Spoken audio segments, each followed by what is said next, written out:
The New Patriotic Party, MPP, sets up an election review committee to investigate the cause of the party's humiliating defeat in the 2024 presidential and parliamentary elections.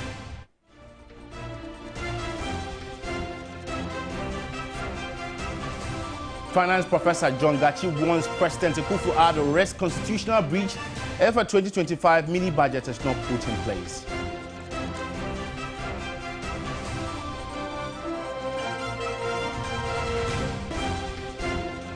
Also coming up this morning, Governor of the Bank of Ghana, Dr. Ernest Addison, attributes UT and Capital Bank license revocations to strict IMF requirements.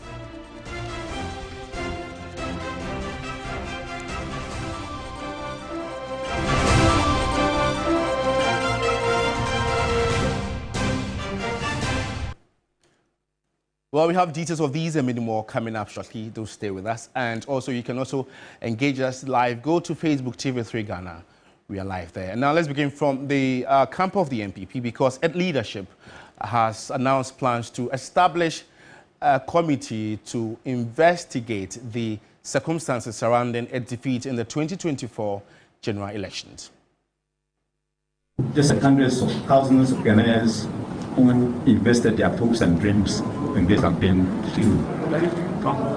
As a party that was formed by individuals from all sectors of our society, who are motivated by the ideals of development and freedoms, we seek to grow the individual liberties of our people by growing a strong democracy.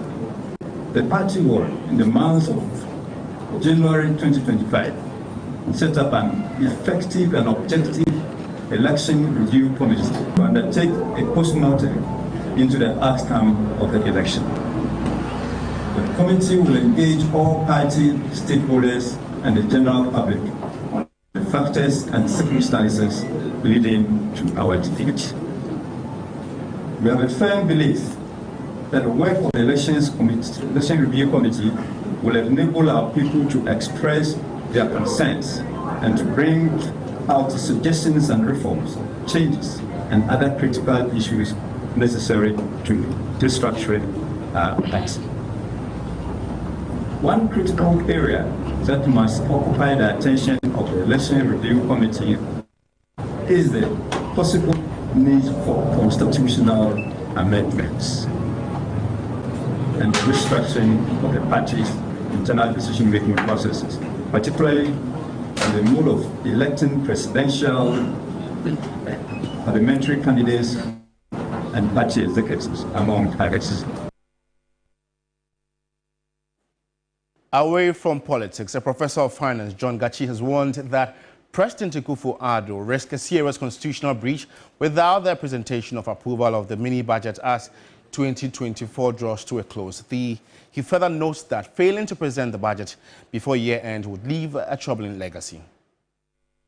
In an unprecedented turn of event, Ghana's parliament adjourned without approving the anticipated 2025 mini-budget, casting a shadow of uncertainty over the nation's fiscal future. The delay threatens to disrupt essential public services and a seamless transition of power. Minority Leader Dr. Kayse Latoforsen has vociferously criticized the finance minister's absence, interpreting it as a deliberate attempt by the outgoing administration to sabotage the incoming government's operations. He warns of dire consequences and underscores the constitutional obligations of the current government to ensure a smooth transition. President Akufo-Addo planned to leave the public service uncatered for in the first quarter of the year 2025.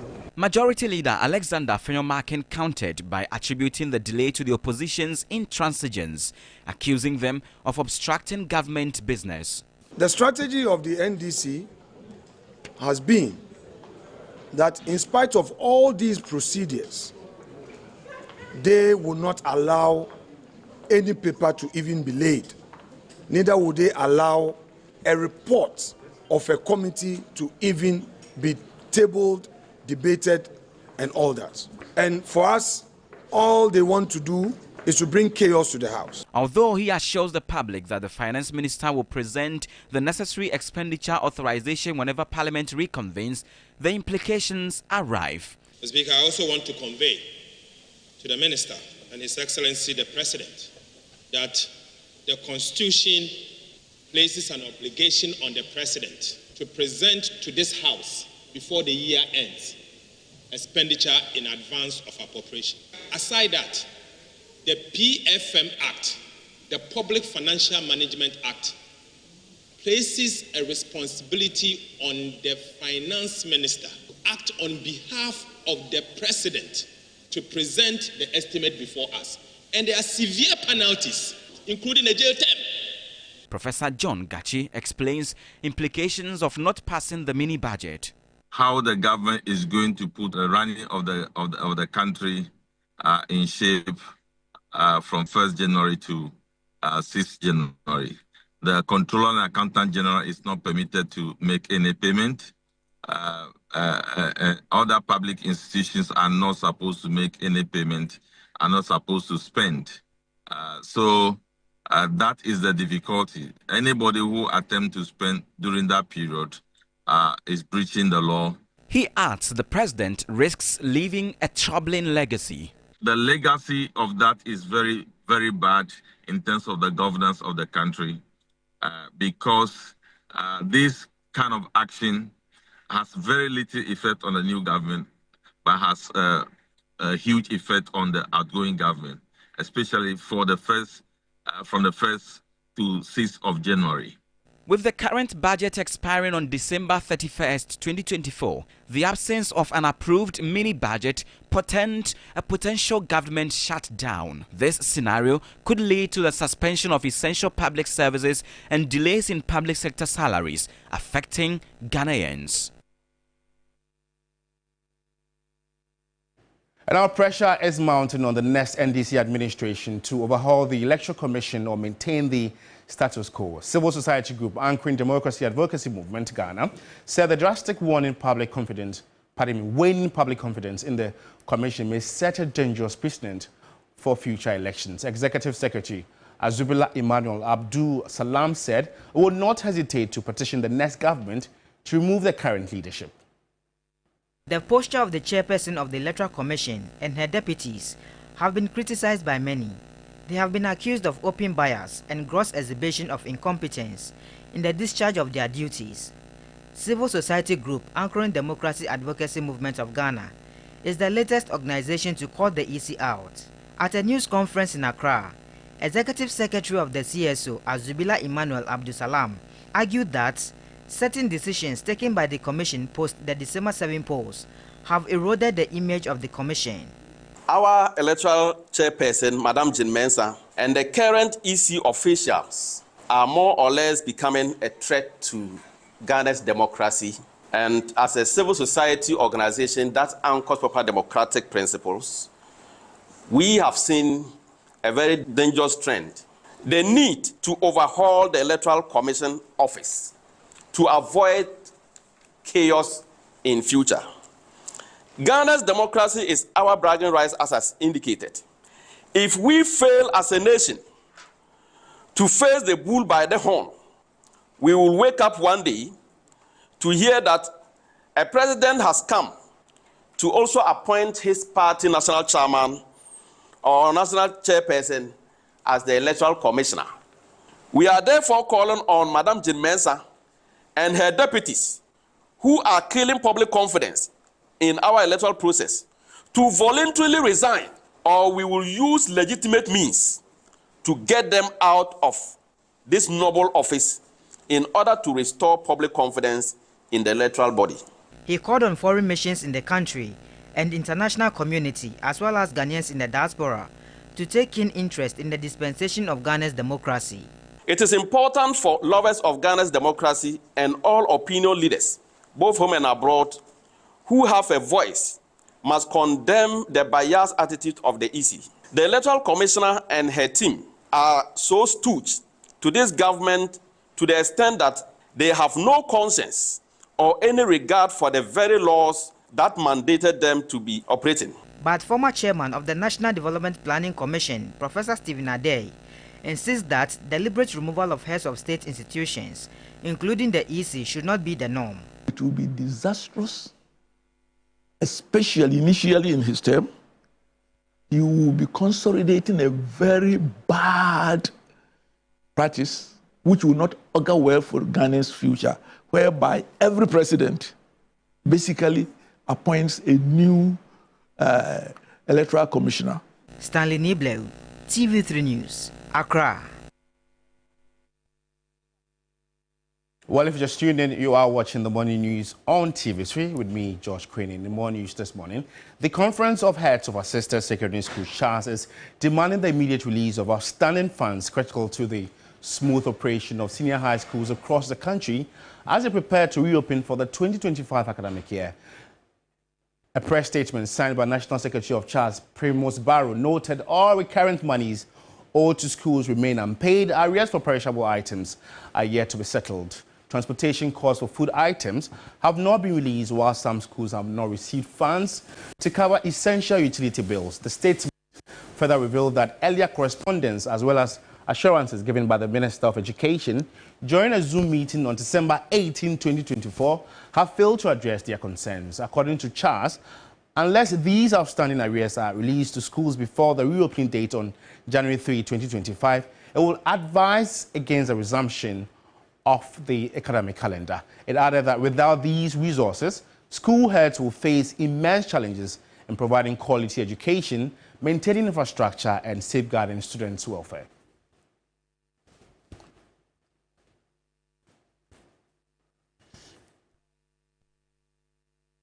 Meanwhile, the Ghana National Association of Teachers, NAT, is urging political leaders to decouple education from politics in order to safeguard the country's education system. Speaking on Ghana Tonight, General Secretary of NAT, Thomas Tanko Musa, outlined a number of solutions that government could adopt to tackle challenges that free senior high policy is faced with. Good. Number one, where we are now, we should no longer allow education to be used as a political football during election years. That is number one. And the number two, the only way to correct that is by having a legislation where we determine how we intend to fund public education in Ghana.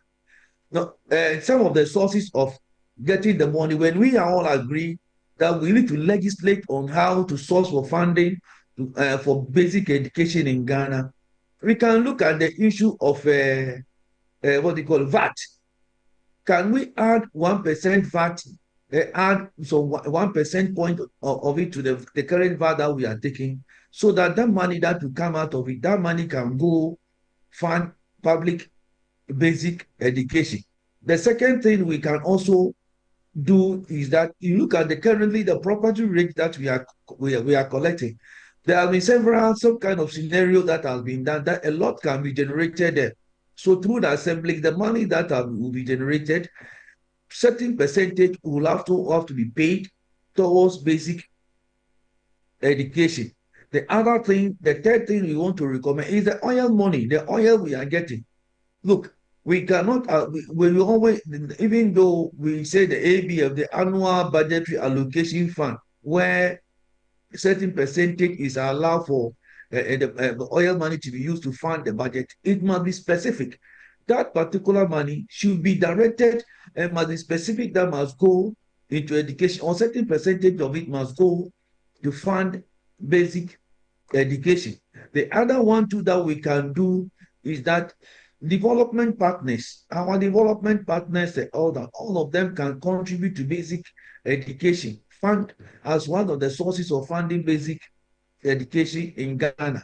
The other sources also that we can get it done, when we were in basic schools, when we were in Saito, our parents always organize PTA meeting every time. It is PTA meeting, parents, teacher association, they always meet to discuss issues. So after discussing the issue, they do what we call the SPAM. After that, they do what we call the SPAM is school performance appraisal meeting, where parents discuss all the challenges, concerns, and how to improve them. Out of the SPAM, they develop what we call the SPIP, School Performance Improvement Plan. So once we have developed that one, the parents and all the stakeholders will contribute to it. And I think that it is very, very important to encourage that one. And also the old boys, alumni, also organizing open days in all the schools.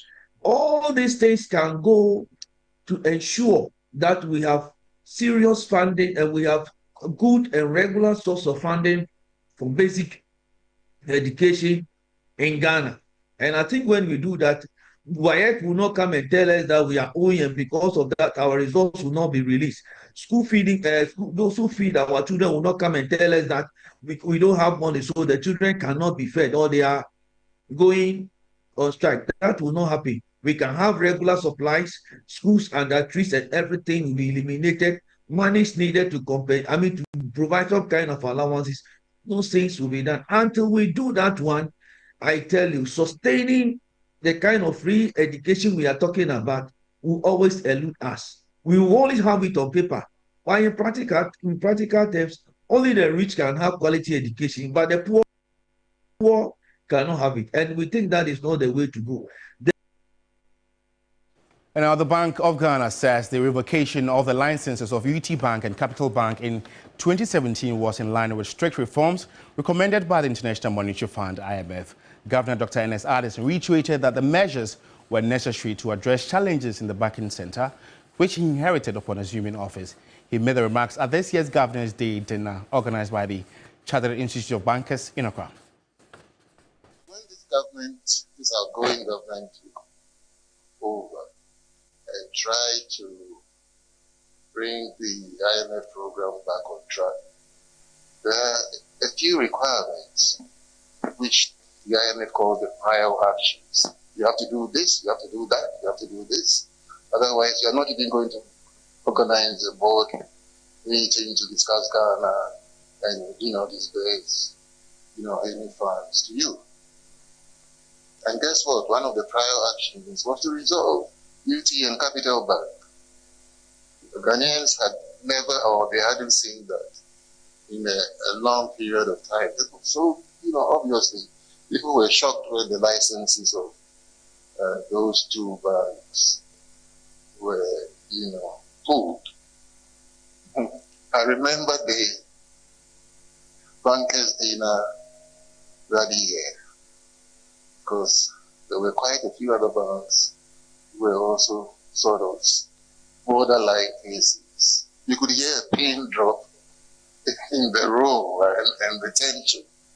But some of you who are here, I'm sure will recollect those days. So we've come a long way, trying to clean up the system of weak and insolvent banks, sort of bringing in new capital requirements to strengthen the banks.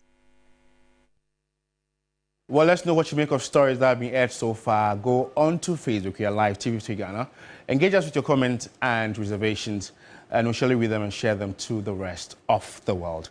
And like I rightly mentioned, it's Christmas Eve, and we'll bring you that very edition of the Morning News this morning. And now, the Kotoka International Airport collection of the Customs Division of the Ghana Revenue Authority has achieved a remarkable milestone, exceeding its revenue target for 2024 by 4.8%. This is the third consecutive year that the KIA collection has exceeded its revenue target. This impressive feat was announced by Commissioner of the Customs Division of the GRA, Brigadier General Zibrim Ayorogo, during the change of leadership ceremony at the KIA collection in Accra. The KIA collection is a critical component of the GRA's operations, serving as a key point of entry and exit for goods. The Customs Division's success in exceeding its revenue target at the airport is a testament to the effective management and operational efficiency of the KIA collection. The change of leadership ceremony marked an important transition for the KIA collection. The International Airport exceeded revenue target for 3 consecutive years from 2022 to 2024. The collection achieved 0.09% in 2022, 11.93% in 2023, 4.84% in 2024, despite the challenges. The outgoing sector commander at the KIA collection, Assistant Commissioner Alfred Lirase Apayo, applauded the performance of his officers. However, he also expressed concerns about the challenges faced by the collection. Logistical challenges. The collection's administrative staff, including the sector commander, operate from a makeshift structure that was put up over 30 years ago. With a very committed, resilient, and a tenacious staff, we managed to move the collection to a high pedestal in the revenue generation for national development. And now to agriculture. Tomato farmers in the Upper East region are facing low market demand, citing the poor quality of their tomatoes as the primary issue. Farmers participating in the Food System Resilience Program Tomato Scheme under the Ministry of Food and Agriculture and Tono are now calling for additional training to improve the quality of their produce and meet marketing standards. Well, this is the Christmas Eve edition of the Morning News. It's coming to you live from the news app here at Adesawe Kanda. We are live on DSTV channel 279 and on Facebook is TV3 Ghana. Let's know what you make of stories that have been aired so far, including the MPP's decision to, set up a committee to look into the humiliating defeat in the recently held elections. And go on to Facebook, engage us with your comments, reservations, and we surely read them and share them to the rest of the world. Before we part company, this actually happened yesterday. It took the timely intervention of firefighters from Medina Fire Station, led by their operations commander, who managed to put the situation under control and prevented any casualty. It was actually a fuel tanker that caught fire at Medina, and so that was curtailed by operators of the Ghana National Fire Service. So these are the visuals from yesterday's happening.